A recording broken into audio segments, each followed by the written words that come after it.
welcome to the Annuity Man Live. Yes, sir. Yes, ma'am. Stan The Annuity Man in the flesh, shooting from our studios in Las Vegas, Nevada. We're talking about QLACs today, so get your questions ready. I've got all kinds of screens all around me that you can't see. I've got really smart people behind the camera that you can't see that are going to help as things get busier and busier. But let's talk about QLACs. Let's jump right in.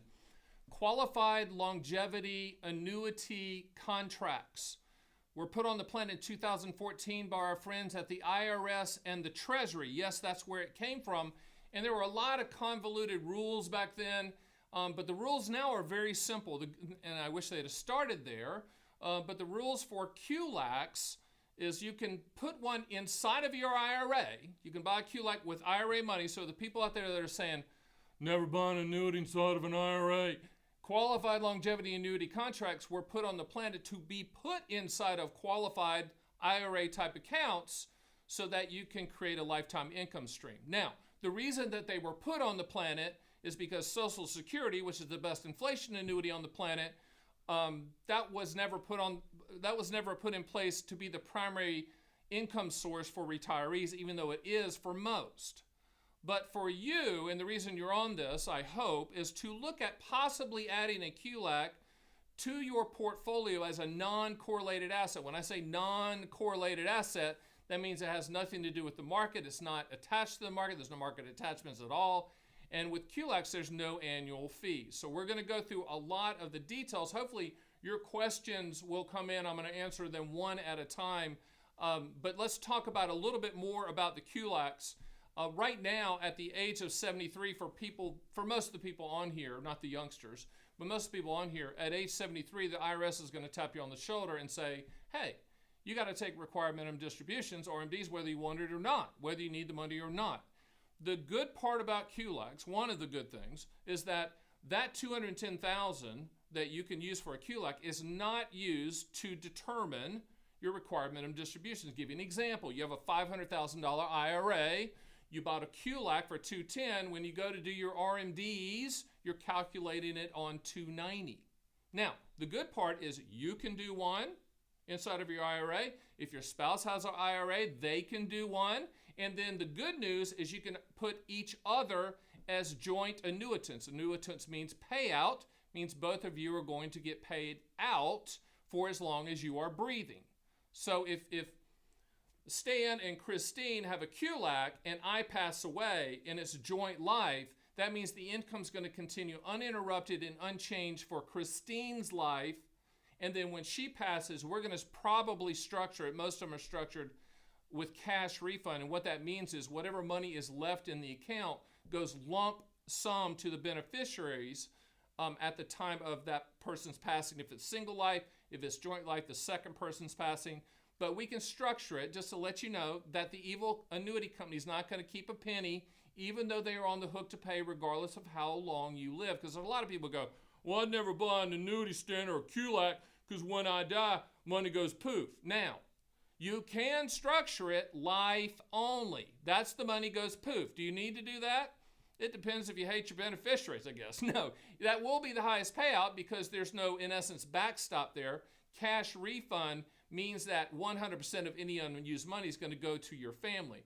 The vast majority of QLACs that we sell at the Annuity Man are cash refund. So it's either life with cash refund or joint life with cash refund.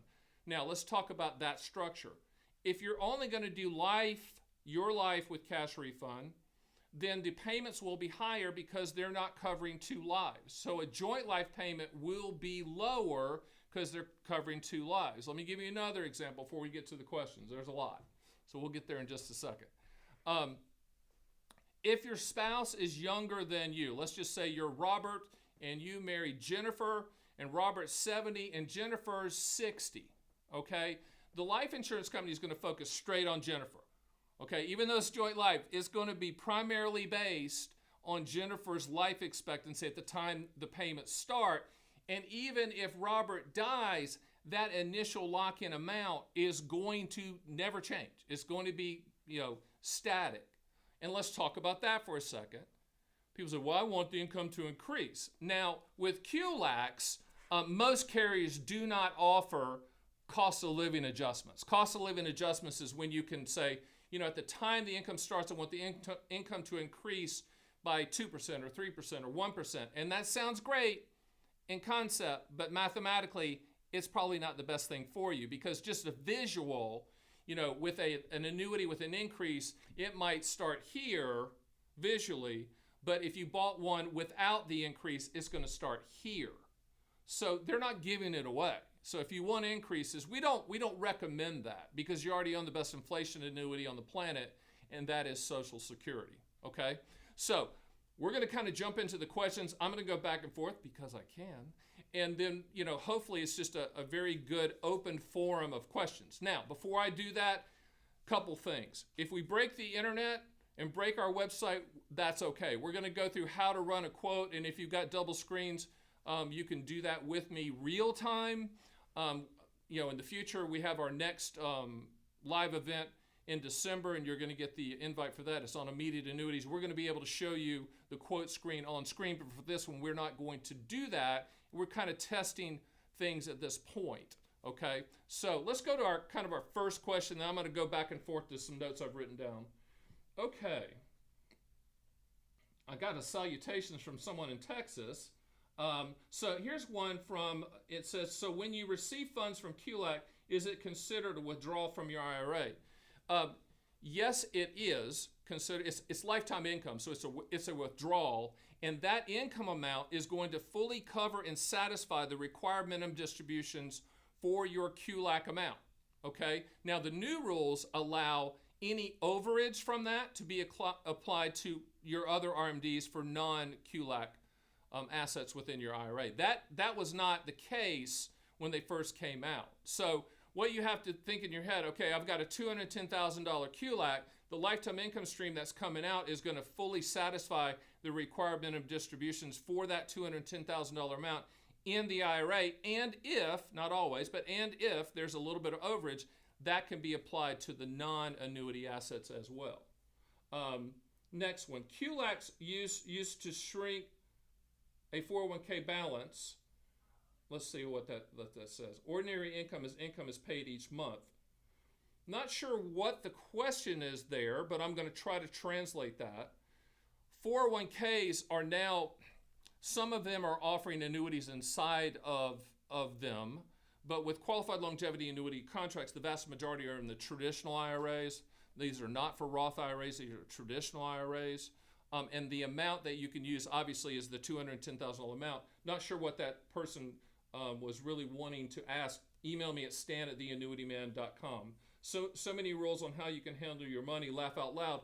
It's really simple. In my opinion, you don't have to put the $210,000 in one lump sum. You could actually ladder the purchase. So let's just take an example. You say, yes, I can put the 210, but let's do 70 a year. Let's purchase 70,000 this year, 70,000 next year, and 70,000 the following year, under the understanding that rules haven't changed. And then you can have income starting, say at age, let's say you purchased it at age 72, you could have income starting at age 75, at age 80, and at age 85 to possibly combat inflation with income starting at different time frames. So you don't have to put it all lump sum in 210. You can ladder the purchase and then ladder the start date.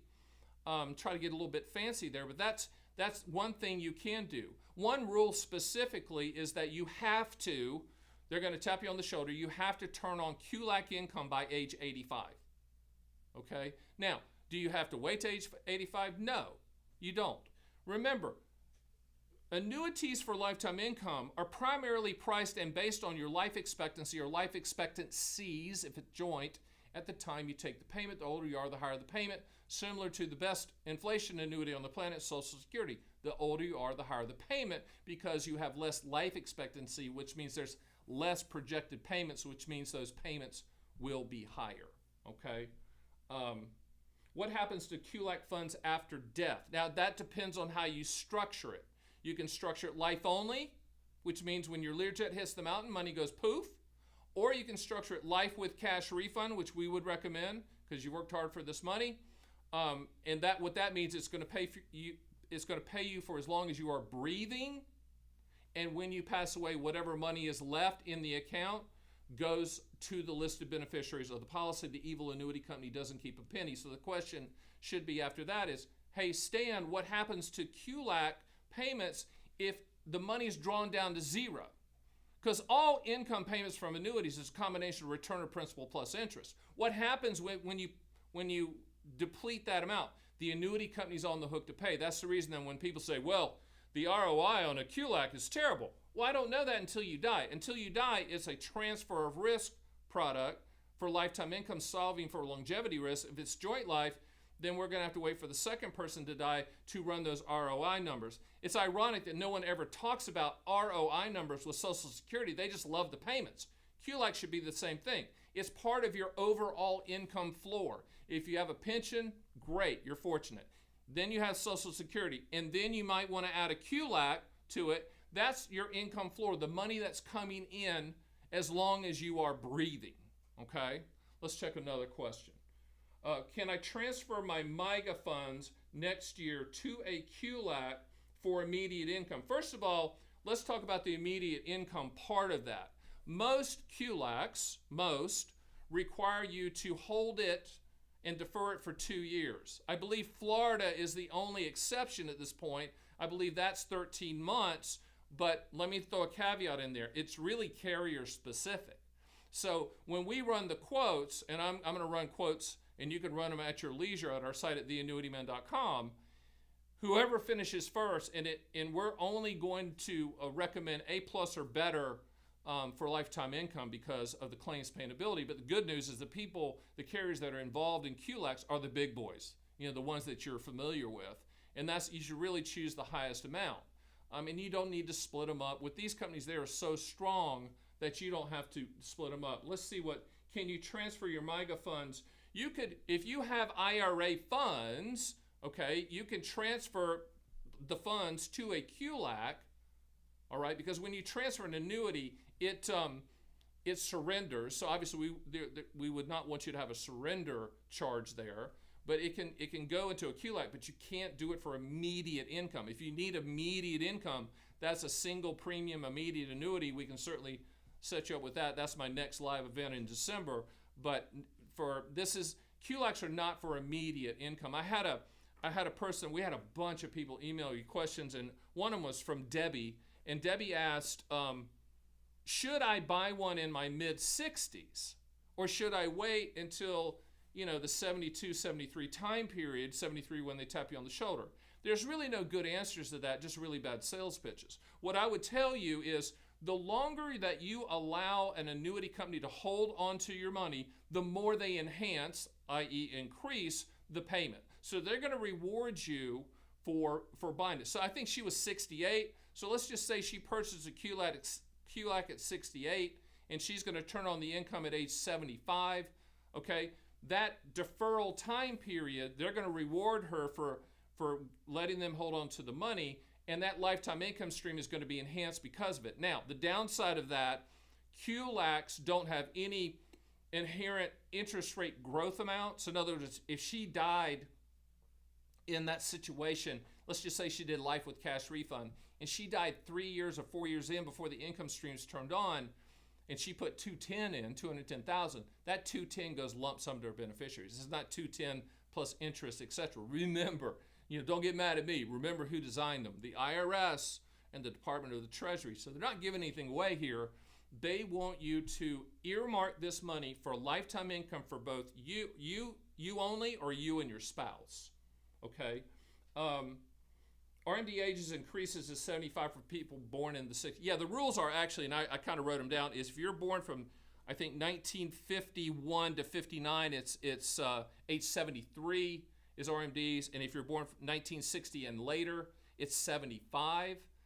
If you are really, really young, we're going to question why you're buying a QLAC, just because it's probably best to wait. I would say the sweet spot to consider QLACs at this point would be 65 or older. My opinion, okay? And then you can convince me otherwise if you call our office and schedule a call with our team, and they're very good and very well-versed in QLAC rules, etc. But we're not hammers looking for nails. We're trying to educate you.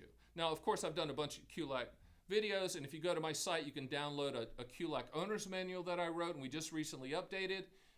You can do your research on your terms and your time frame, and then you can go to the site and run quotes at your leisure. So let's go to the next one. I know young people buying annuities such as SPIAs is unusual and discouraged, but what if someone is 24? No.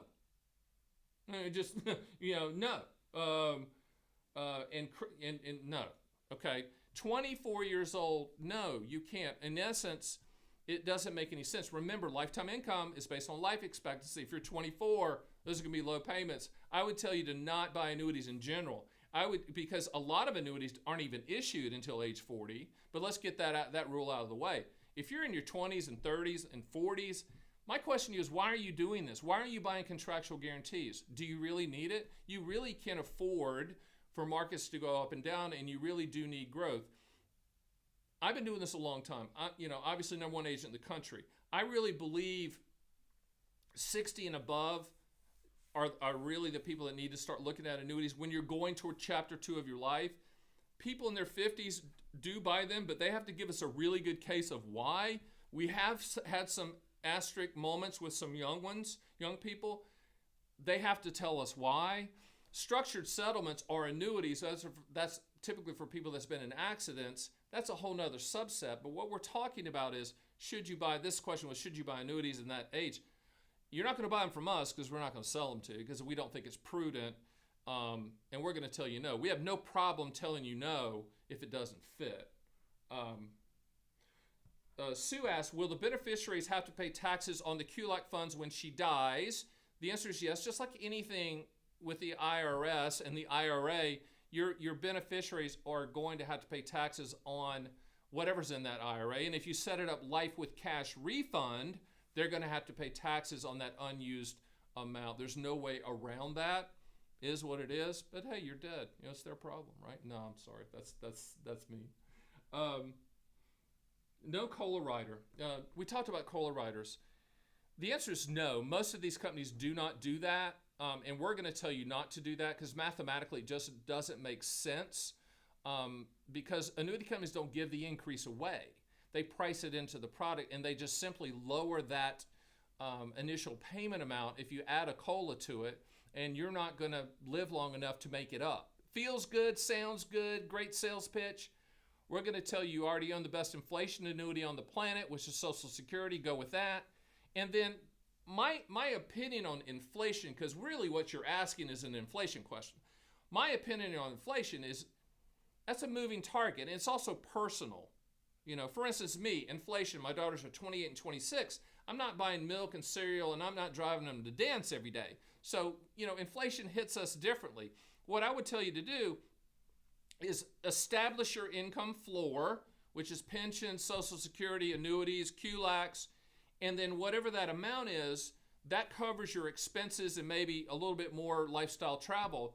And if inflation hits your specific situation, then you can go to our site and run a reverse engineer quote on like an immediate annuity to solve for that. Give you an example. Let's just say $5,000 is your income floor, and 3 years from now, you now need $5,750. Like there's a $750 gap in that income floor. What I would tell you is to go to our site, run a reverse engineer quote, meaning we can run a quote for you. You can run it yourself, solving for that $750 amount for the rest of your life, and looking at who would require the least amount of money to guarantee that.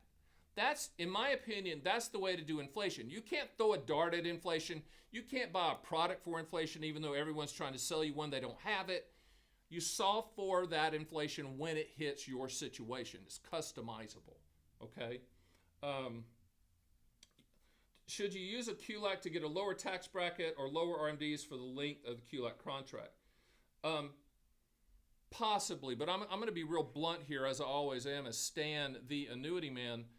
If lowering your taxes on your required minimum distribution is the goal, I would tell you to run that number for us and tell us why. Let me give you an example. I had a gentleman the other day who's a good client, and he had a $2 or $3 million IRA, and he said, Stan, should I buy a QLAC to lower the taxes on my RMDs? No.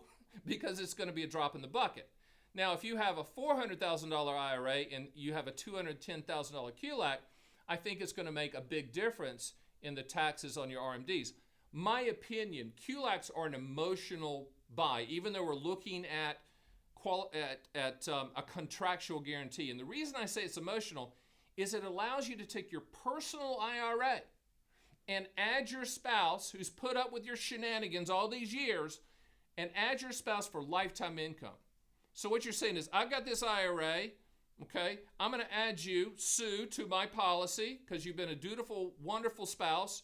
And when I pass away, the income continues uninterrupted and unchanged for your life. And when you pass, because we have a cash refund attached, whatever's left in the account goes to the beneficiaries. To me, that's the real benefit. And if Sue has an IRA and she likes you, hopefully, she can add you as a joint annuitant as well. So she could do a $210,000 IRA or ladder it 70, 70, and 70 and add you as a joint annuitant if she so chooses.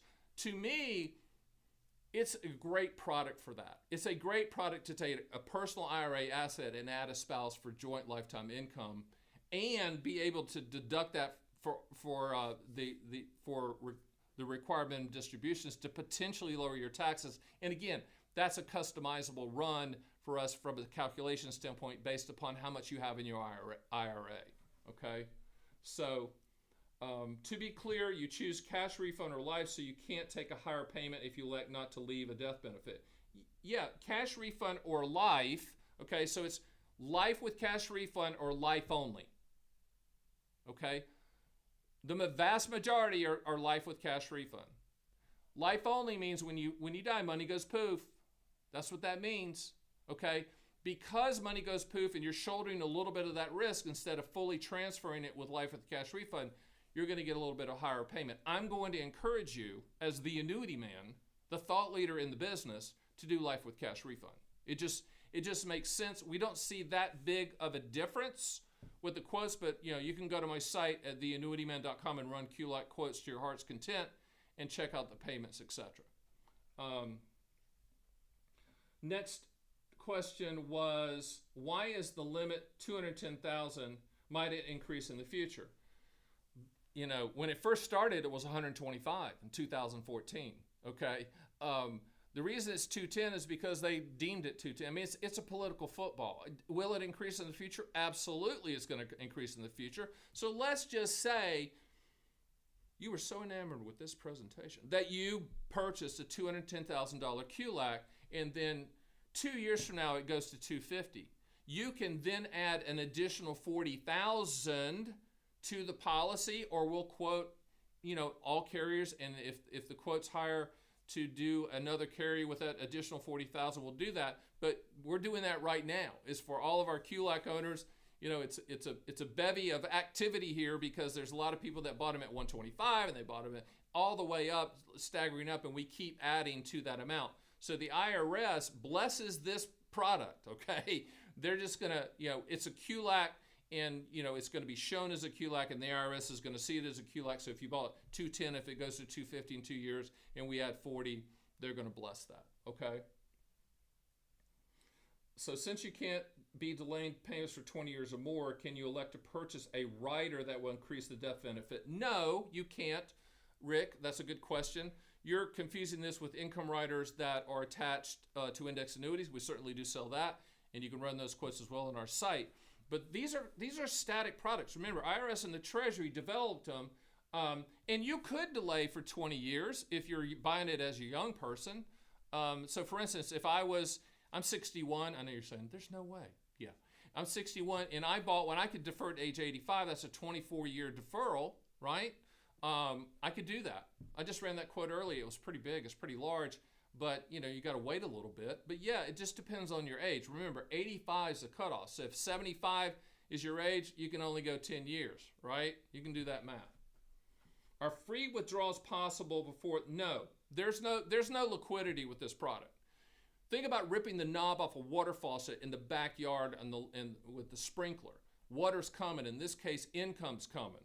Or if you die before income starts, you have a cash refund, money goes to the beneficiaries. There's no liquidity, okay? Do not look for liquidity. If you need liquidity, don't buy it, okay? Or if you need liquidity, don't do the 210, do 70 or 140 or whatever the amount is. But don't look at this product as, hey, I could pivot in the future. No, you can't pivot.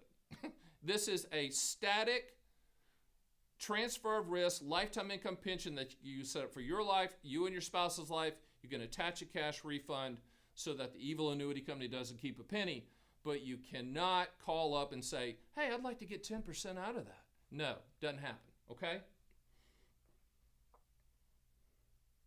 Can a QLAC be used to reduce traditional IRA balance to facilitate Roth conversion? That's a tax question. We don't give tax advice, and we also don't do Roth conversions because I don't believe in that. But that's a tax lawyer CPA question. What's the premium for return of premium upon death? That's kind of a broad question that someone just asked. It depends on your age. It depends on how long you're deferring. It depends on how old you are at the time you take the payment. But all of these that we're running, the QLACs, are return of premium if you die before a life with cash refund. So if you're going to defer for 5 years and you die in year 3, then your beneficiaries get the 210 back. Okay, that's the reason we really like doing cash refund. You're really going to have to convince us why you want life only. How about the fees? There are absolutely no fees on a QLAC. There's no moving parts. There's no annual fees. There's no market attachments. And you're yelling at the screen, so stop. What's your commission, Stan?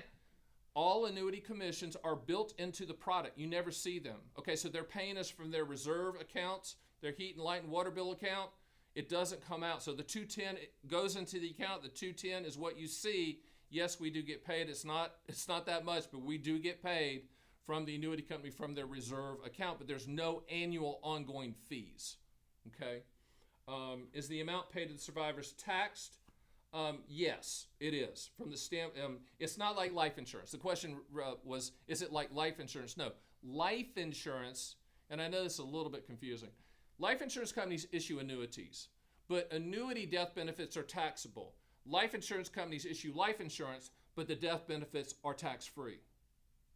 So in this case, life insurance companies issue qualified longevity annuity contracts, but the death benefit is taxable to your beneficiaries, okay? Here's a good question. Is a QLAC, they're all good, is a QLAC fixed rates competitive with treasuries or fixed annuities? Can they be set up for monthly payouts or are they quarterly? Okay, there's two questions there. Let's go with the first one. Are QLAC fixed rates competitive with treasuries or fixed annuities? There is no rate. There is no interest rate, okay? So it's not like a treasury. It's not like a fixed annuity. It's not like a CD. It's not like a bond. There's not a coupon on there. There's not yield, all right?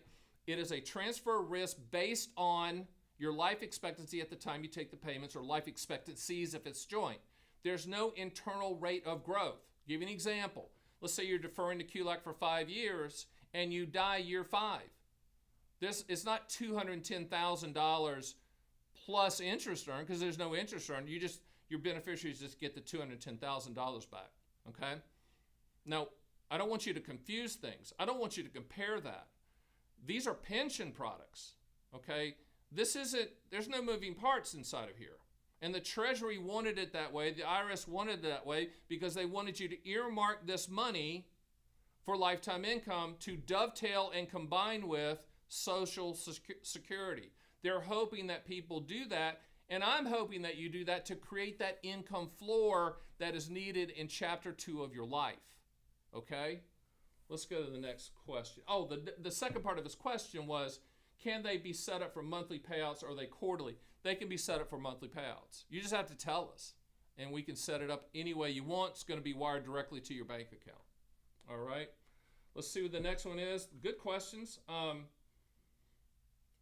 What method allows the IRS to know amounts paid under the QLAC compared to life insurance, loans, etc.? First of all, we don't sell life insurance. I'm Stan The Annuity Man, even though life insurance company issues QLACs.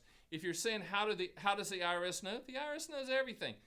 Short answer is the annuity companies are reporting that directly to the IRS. So there's a direct communication line so that those specific amounts. And it's a good thing. I mean, this isn't some NSA spying thing. This is a good thing. You want the IRS and the carrier to be on the same page. So that's how they do it. Is the cash amount of paid out? No. Okay. Good question. Thomas, that's a good question. I'm just going to paraphrase it. Life with cash refund, joint life with cash refund, and the second person dies in joint life with cash refund. Can that cash refund amount that the beneficiaries get be set up in a payment form, or they get it lump sum? They get it lump sum. That's just the way they set it up. Very, very simple.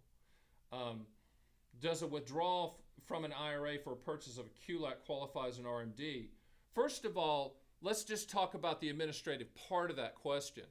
You have an IRA at Fidelity, love Vanguard, love them all. You have an IRA at Fidelity, and you're going to buy a QLAC at XYZ company. I'm not going to say a name out there because I don't want to promote them, but we represent everybody. It's a non-taxable event transfer from the IRA company that you're at, in this case, example, Fidelity, to XYZ company. Non-taxable event going from IRA to IRA. So you have an IRA at Fidelity, you'll then have an IRA at the annuity company issuing the QLAC, but it's a non-taxable event. So that's how that works. Discussion around the sweet spot age to buy an annuity was really helpful. Thank you. I'm not sure I did that really well. All I can tell you with annuity companies is they have the big buildings for a reason. It's because they know when we're going to die. And property and casualty companies come and go because they don't know when the hurricane and the tornado is going to hit, right? So I would just tell you, try not to time it. Try not to beat them because you can't. And try to embrace the fact that you're transferring risk for them to pay you for the rest of their life. Let's dovetail a little bit into interest rates, because people are like, well, what about the Fed, Stan? What about Jerome Powell and those boys up there? What about them? Interest rates play about a 20% pricing role with annuities in general, and you're saying, BS, Stan, that's crap. No, it's not. The reason is life insurance companies issue annuities, so they have a portfolio of life insurance products, then they have a portfolio of lifetime income products, then they have their bond portfolio from a long time ago and current. Then they have life expectancy tranches that they fill and price of, and then they glance at the Fed. I always tell people, the annuity industry doesn't look directly at the Fed, they glance at them because it's just a part of it. But it really comes down to, and the reason that we quote all carriers, our annuities are commodity products. QLACs are commodity products. Not one's better than the other. That's the reason we quote all carriers. And there might be carriers that really need your age range, so they're aggressively pricing to attract you. The opposite can be true as well, but there's no direct correlation to the Fed. It's all about the portfolio and the tranches of age ranges that they're trying to fill and they're trying to attract. Give you a good example. I mean, there's such a thing called a MIGA, which is a fixed rate annuity. They just drop rates at the Fed. They raise their rates. Why? Because it's 20-25% of the pricing. They're trying to attract, and it was a good company, trying to attract people to that rate. Same thing with QLACs. And it changes. Quotes that you see on our site, think about them as like a gallon of milk. It expires every 7 to 10 days. So you can't run the quote and then next month calls and go, I really like that quote I read November 14th, let's do that. Can't do it. Now, the way it would work, if you said, ran the quote, scheduled a call, we're going to lock in that quote for you, and then typically it takes about 2 weeks from start to finish. You know, we track that right now. I think it's like 13.9 days to get it from start to finish, but we would have locked in that quote. You're not swinging in the breeze out there. We had locked in that quote with the application, with the carrier. And I have the best policy delivery team and application team in the business. That's all they do. Now, if you schedule a call, that's my client services team.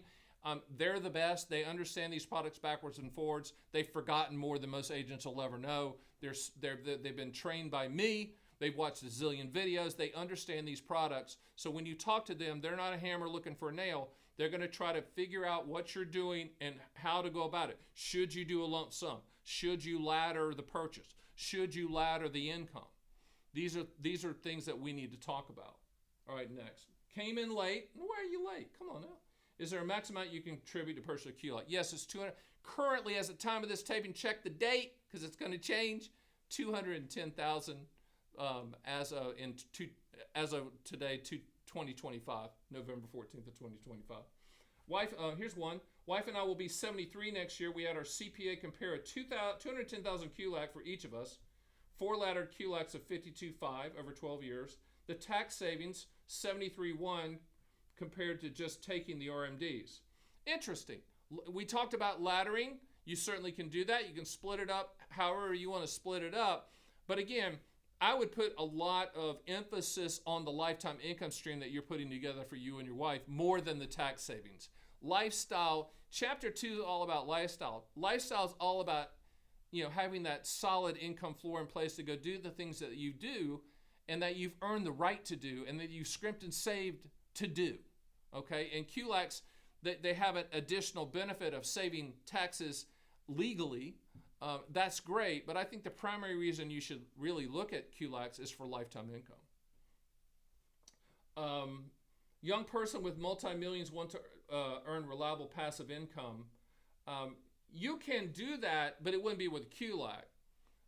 If you're really young, and we have those people. I mean, I can give you example after example with thousands of our clients. We do have people that, they're like, hey, I've made my money early.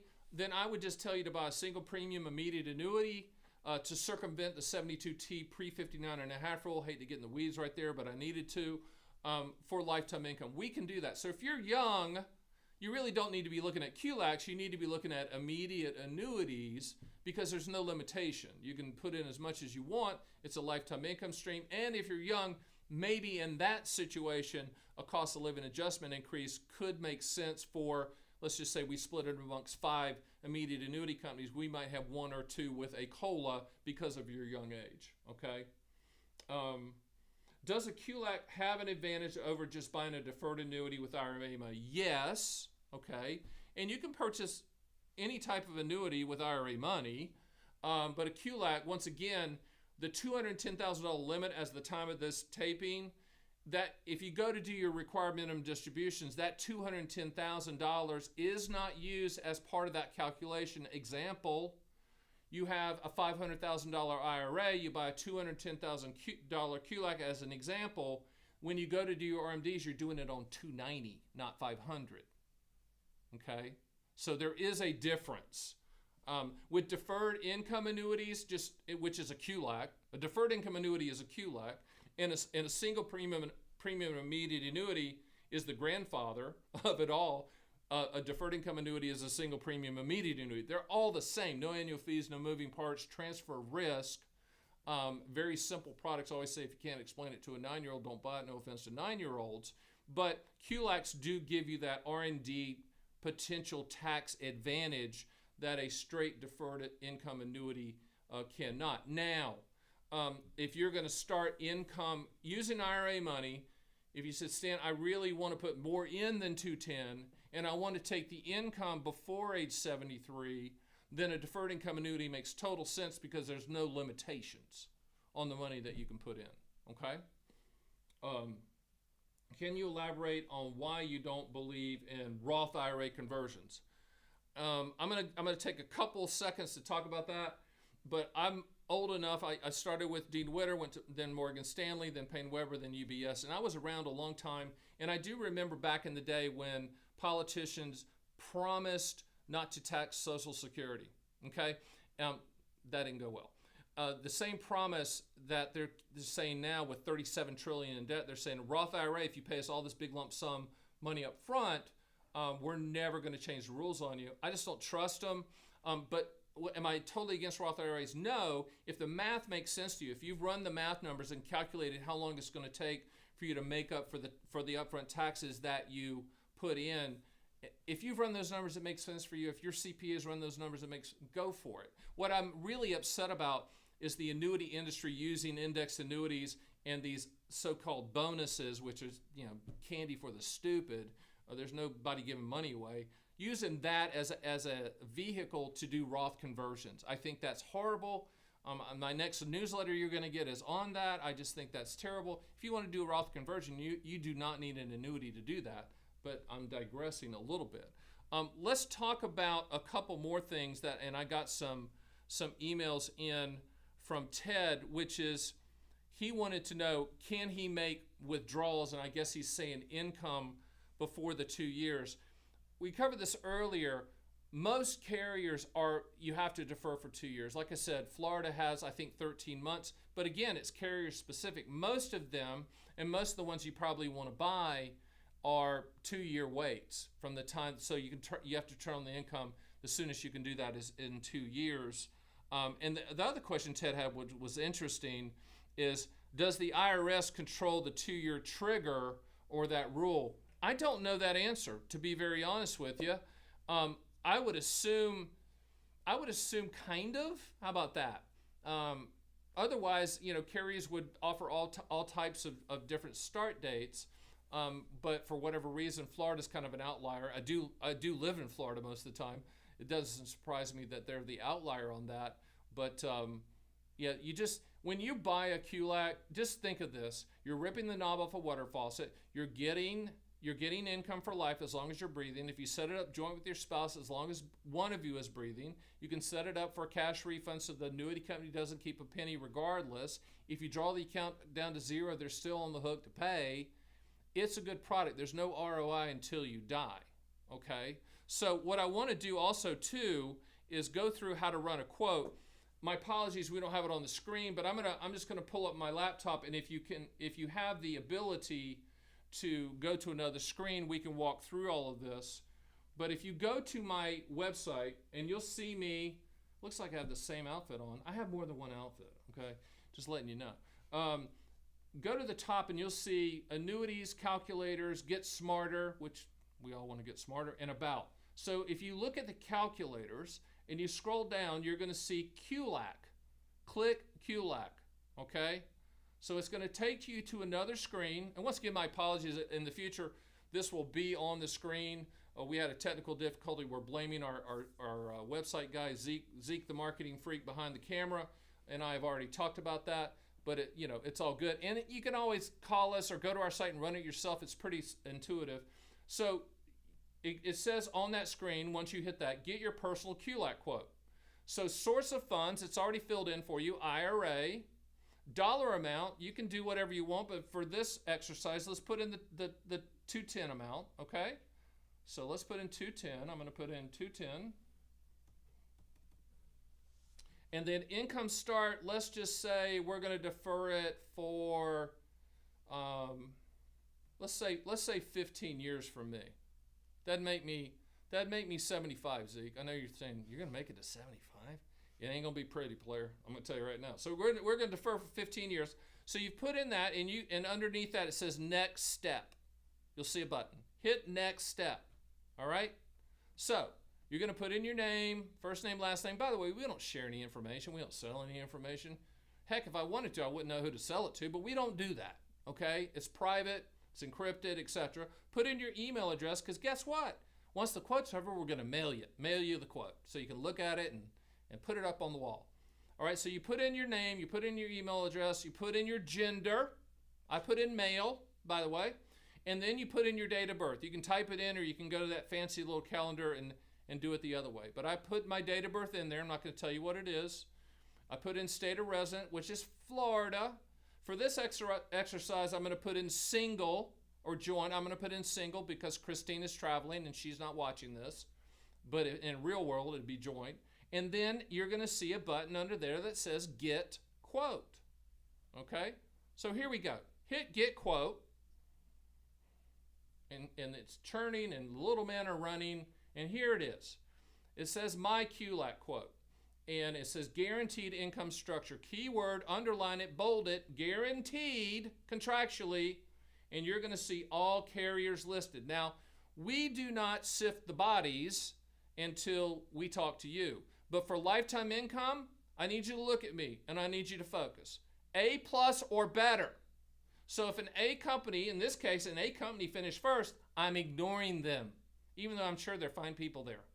But the second one's A+, the third one's A++, okay? And so that's the best contractual guarantee on the planet. And it shows both single life only and single life with cash refunds, so you can see how they price it. You can see how they enhance the payment if you're just going to do life only, and how they price in the cash refund if you're going to do cash refund. So for me, there was a AA+ cash refund, which is the one that I would choose. Okay?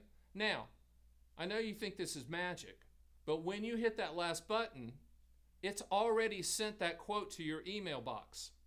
Okay? Check your spam and junk file, but it's already there. So when you go to your email box, you can pull it up and you can look at it again. But then if you want to continue to run them, by the way, if you scroll down, you'll see QLAC Owner's Manual. Good job, Zeke. Zeke is thinking. Underneath that, and you can just fill in your name and your email address. We'll send you the link to that as well, so you can read that. I think it's like 60, 70 pages. Yes, I did write it. But let's just say you want to go back and run it again. Hit the back button. Duh. Hit that, and then put in a different dollar amount and do it all over again. And you can run as many as you want. There's no quota on this. You can just keep running them and running them and running them and running them, and no one's going to call you. The only way someone calls you is above that. You either see a buy now button or book a call button. Both of them take you to a page where you can schedule a specific time where my team is going to call you on the dot. And by the way, everyone in the building here in Las Vegas, Nevada, I know you're saying, Stan, wait a minute, you said you lived in Florida. Yes, I live in Florida. Company is in Las Vegas. It's a tough commute, but I'm not that smart when it comes to that. No, it's a great place. And the reason that we do that, good question, is that we run 2 shifts here. We're open from 8:30 in the morning Eastern to 8:30 at night Eastern, Monday through Friday. That means 5:30 in the morning Pacific to 5:30 Pacific. And then we're open 9 to 5 on Saturday. And if you really want to book a call on Saturday, book it early. We're already booked for tomorrow. There's no slots open. But the point is, you can book the specific time and we'll call you. But we're open 5 days a week, 12 hours a day. Why? We're licensed in all 50 states, and every single person in the building's licensed, except Zeke, because he's a marketing guy. Okay? Everybody is licensed in all 50 states, but no one's on commission. No one. Okay? They're not hammers looking for nails. Okay? Their incentive is the client being happy, doing the right thing for the client. That's how they get paid. They're on salary. They're not on commission. All right? So my apologies once again that we don't have the quote thing. I was hoping, here's what I was hoping, and we'll do this next time, is that everybody's on the quote at the same time. Everybody runs the quote at the same time. And I told the guy that runs the site for us, he's a really smart guy. I think he's in some other country. Yeah, it's New York. And he's in New York, and I said, we're going to run quotes at the same time and blow up the site. And he goes, have at it. I have confidence. I'm like, okay, whatever. Great guy. Let's go to some other questions. They're flying in here, Zeke, okay? So right now, 210 is a person's not lifetime income max. Right now, as of 2025, 210,000 is what you can put into a QLAC. That will change. Remember, when it started in 2014, and yes, I was around. That's when I wrote the QLAC Owner's Manual in 2014. Yes, it's been updated. But back then, it was 125. Now it's 210. Will it keep continuing to go up? Yes, because the IRS and the Department of the Treasury are saying, you know what? We really need to get all these IRAs looking at lifetime income. Okay, that's why they're doing it. That's why they're also showing up as choices, income products, annuity income products as choices in 401ks. That's a whole nother argument, but we'll get there. How can I learn to explain these to a 9-year-old? That's Ira. That's a really good question, Ira. You need to be like me that went to college, didn't go to a lot of classes, partied like crazy. Honestly, you just strip it down. QLACs are pension products. There's no moving parts, no annual fees, no market attachments. They're life expectancy products based on your life expectancy at the time you take the payment. It's just really that simple. Do not compare them to investments because they're not investments. Annuities are not investments. They're transfer risk products. And they solve for 4 things. The acronym is PILT: principal protection, income for life, legacy, and long-term care. We're talking about the I, income for life. That's QLAC. That's what it falls under. The other one is, do you hire agents? No, we do not hire agents. Please don't call me any agents or FMOs or SMOs or anyone in the industry, please. We literally, everybody in our building, it's a big building, lots of people. They've been trained by moi, that's me in French, to do it exactly the way I want, which means they're not licensed when they come in this building. There's a huge training curve that people go through. That's probably part of my OCD. But everyone here has gotten their license while they're here, and then work their way up based upon knowledge and learning things that telling them how I want them to treat the client, what we do with clients. We consider ourselves kind of the thought leader out here because we're not hammers looking for nails. We're not just selling everything. We will tell you if you don't need it, or we will tell you that if it's not time. Okay. Here's another question. If my beneficiary on a QLAC is a charity, do they have to pay taxes on the cash refund? Tax question. We don't do taxes. That's something for your CPA and tax lawyer, but you can put them, just like in your IRA, you can list beneficiaries. You can do that, but that's a tax question. I'm not going to touch that one. Let's see. Who hands out the plus signs for the annuity companies? Well, there's 4. There's AM Best, Standard & Poor's, Moody's, and Fitch. That's off the top of my head. That's pretty good, right, Zeke? AM Best, Standard & Poor's, Moody's, and Fitch. We use AM Best not because we just chose one, honestly, and they're kind of the standard for the annuity industry. But just remember, A+ or better. Now, we do have our own risk mitigation team inside of the Annuity Man that looks at carriers, that looks at ratings, that looks at they're qualified to look at their financials. I look at their financials with my background with Morgan Stanley and all those people. And then we also look at, are they good to work with? Do they turn the policies around? Do they turn the applications around? Are they good to work with us ongoing? And then from there, we recommend. But typically, A+ or better, it has to be that for lifetime income. No exceptions. Period. End of story. A+ or better. Okay? Here's one. So, okay, just so I'm sure. I love that start. Okay? Your company would help a rich 24-year-old acquire some savings. Yes, we would. If you're like filthy rich Bitcoin billionaire dude and you want to put together a lifetime income stream, we'd be more than happy to have that conversation with you. I personally would probably have that conversation with you just to make sure you are who you say you are. And if it makes sense for you and you fully understand the limitations and benefits, then yeah, I mean, we'll entertain that conversation. But again, there'll be no high pressure. And remember, there's limitations and benefits with all annuities. Let's talk about limitations and benefits of QLACs. Okay, are they better than sliced bread? I like sliced bread, but no, they're not better than sliced bread. Lifetime income, no fees. You can add your spouse to the policy for lifetime income, and you can potentially lower your taxes on your RMDs. Those are the obvious benefits. What are the limitations, Stan the Annuity Man? No liquidity, no withdrawals, rigid contract, no internal interest rate growth. You got to know that. Got to know the limitations, and that's just the main ones there. Okay? So it's a rigid contract. It's a pension. You're buying a pension with your IRA assets of which you can add your spouse to. That's the 9-year-old version right there. Okay? So let me go through a couple other questions. Someone asked a good question. Why they ran a DIA quote on our site, and like I think they deferred it to age like 70, and then they ran a QLAC quote, and they were different. And they said, well, why are they different? I'm going, I don't know. I mean, we're taking the feed directly from the carriers. You know, when you run a quote on our site, you're getting live feed, live numbers from the carriers. I don't know that. It doesn't happen a lot. Sometimes it does, sometimes it doesn't. And it also has to do with the specific companies wanting to attract your money into specific products. So again, these are commodity products. That's the reason you got to quote them all. Okay? You got to quote them all just as who has the highest contractual guarantee.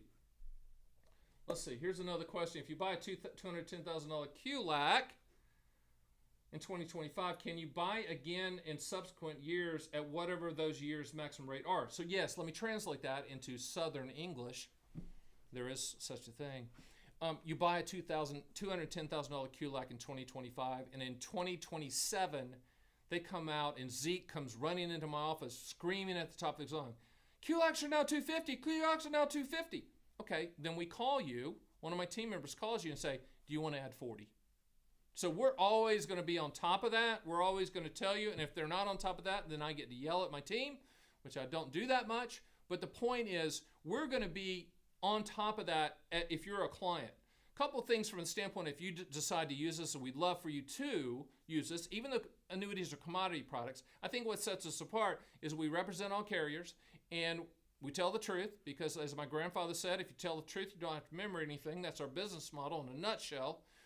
But we have people in place that will take you across the finish line with the application. They'll do all the calls, they'll do all the follow-up, and then we will not wear you out and call you to death. We won't do that, but we're going to let you know when there's a change. You know, you can put more money in a QLAC, or if you have a MIGA and it's maturing, we're going to be on top of that.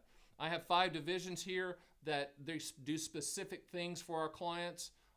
So you're going to be well taken care of, and you're not going to have to make those calls yourself. We take those bullets for you, and we run straight toward those bullets so that you don't have to do all that administrative stuff. It's been about an hour, Zeke. We got a little time to wrap it up. If you got any questions, we got about 4 minutes. I know this has been lots of fun. And put it down in your calendars. You'll get it. The next live event will be on single premium immediate annuities. It's going to be Thursday, December the 18th. I think it's going to be at 1 p.m. Eastern time. So you're going to get emails with that to sign up. And it's going to be the same format. Me kind of setting it up a little bit and talking about it, and then me answering your questions. Because this is a great form. A lot of the questions that people ask, you know, other people are either thinking them or haven't thought of them but want to hear that. Here's one. Does your staff work exclusively in Las Vegas? We are, first of all, we're licensed in all 50 states. I think I say that a lot. Our home office is in Las Vegas. Why, Stan? Why? You don't drink, you don't party, you're married for 37 years, you don't gamble. That's a good question. That's true, by the way. And it's kind of ironic that we're in Las Vegas and we do no risk. We're a no-risk company in Las Vegas. Of course, I'm a contrarian, but the main reason is I love Las Vegas, even though I live in Florida, but we had to choose a place that we could be open from 8:30 in the morning to 8:30 at night, 5:30 in the morning Pacific time to 5:30 at night in Pacific time. I wanted to be open, so it had to be Pacific time.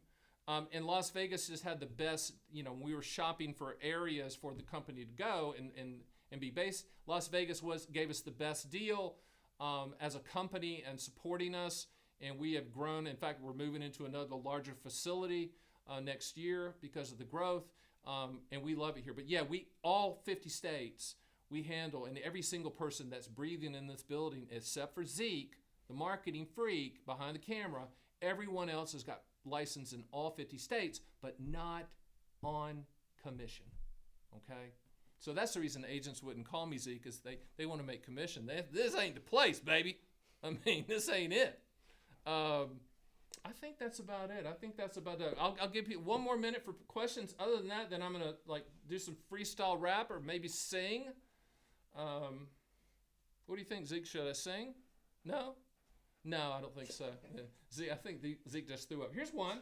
Please clarify, Stan. If I take $210,000 and buy a quack, which is QLAC, but I like that, Zeke, a quack, will that satisfy my RMD for that year? Remember, RMDs are when you take money out of an IRA. So the answer is no, it would not. Okay, the income coming from the QLAC, and typically 2 years out, because you got to defer 2 years out, that would satisfy your RMD. Here's the last 2 questions. Cut them off, Zeke, after this one. Yep. All right. In the final stages of locking in a QLAC with your team, yeah, not doing a COLA. He says that here that mathematically it takes 4 to 5 years for the COLA to catch up. I'd have to look at your specific situation and your age, etc. I just don't like.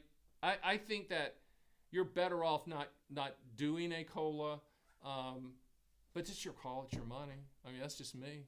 I just don't believe in that, because annuity companies don't give anything away. They have the big buildings for a reason. They're for profit. Okay.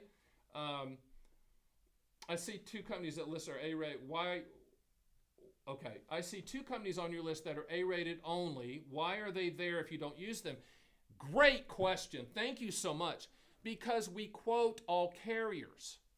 We quote all carriers, and then my team is instructed for lifetime income to only recommend A+ or better. We want you to see the full universe of annuity quotes.